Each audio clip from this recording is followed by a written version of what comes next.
আসসালামু আলাইকুম সবাইকে। এই ডেজার্টটি তৈরি করা কিন্তু খুব সহজ এবং এই ডেজার্টটি আপনারা কি ভুল করলে ভেঙে যেতে পারে সেই টিপসটিও আজকে আপনাদেরকে আমি দিব। তো এই পর্যায়ে একটা এখানে কলা নিয়েছি আর কলাটার খোসা ছাড়িয়ে কলাটাকে একটু ম্যাশ করে নিয়েছি। আর ম্যাশ করে নেওয়ার পর এখানে অ্যাড করব 2টা ডিম। আর ডিম 2টা ভেঙে দেওয়ার পর আমি আগে থেকে কিন্তু দুধ জাল করে রেখেছিলাম, দুধ ঘন করে জাল করে রেখেছিলাম। ওই দুধ এখানে ঢেলে দেবো 1 কাপ। আর সবগুলো উপকরণের সাথে একটু মিশিয়ে নিচ্ছি। আর মিশিয়ে নেওয়ার পর ডিমের উগ্র গন্ধটা দূর করার জন্য এখানে দিয়ে দিচ্ছি ভ্যানিলা এসেন্স। ভ্যানিলা এসেন্সটা দিয়ে আবার একটু নাড়াচাড়া করে মিশিয়ে নেব।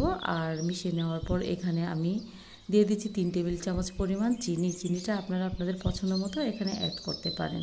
তো এই পর্যায়ে আবার একটু নাড়াচাড়া করে মিশিয়ে নিচ্ছিলাম। আর মিশিয়ে নেওয়ার পর একটি ব্লেন্ডারের জারে ঢেলে নিয়েছি।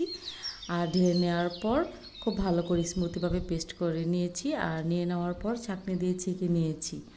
ছেঁকে নেওয়ার পর এখানে ক্যারামেল তৈরি করে নেব। তো ক্যারামেল তৈরি করার জন্য এখানে 3 টেবিল চামচ দিয়ে দিচ্ছি চিনি।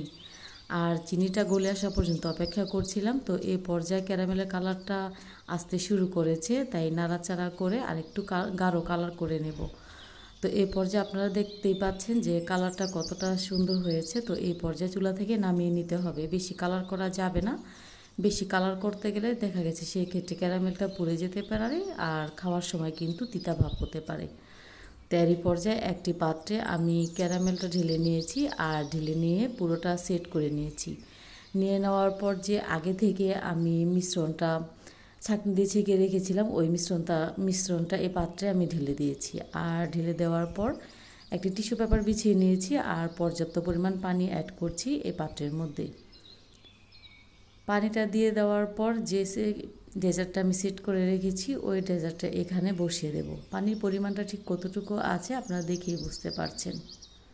তো ঢাকনা দিয়ে ঢেকে দেব। আর ঢাকনার মধ্যে যদি কোনো ছিদ্র থাকে তাহলে ওই ছিদ্রটাকে আটকিয়ে দিতে হবে।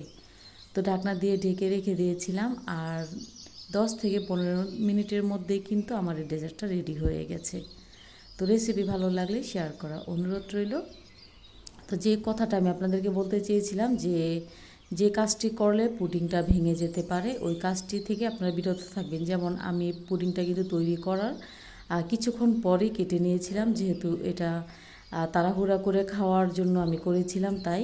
তো আপনারা সেক্ষেত্রে কী করবেন, এই পুডিংটা কিন্তু ফ্রিজে রেখে ঠান্ডা করে 2-3 ঘন্টা পরে তারপরে এই পুডিংটা কাটতে যাবেন। তা না হলে কিন্তু পুডিংটা আমার মতো এরকম ফেটে যেতে পারে। আর গরম পর্যায়ে যদি এরকম ঢেলে নেন আমার মতো, তাহলে পুডিংটা ফেটে যাবে। আমি আবারও বলছি, আপনারা ফ্রিজে 2-3 ঘন্টা রেখে ঠান্ডা করে তারপরে এই পুডিংটা আপনারা সার্ভ করতে পারেন। তো সবাই খুব ভালো থাকবেন, সুস্থ থাকবেন। আল্লাহ হাফিজ, আসসালামু আলাইকুম।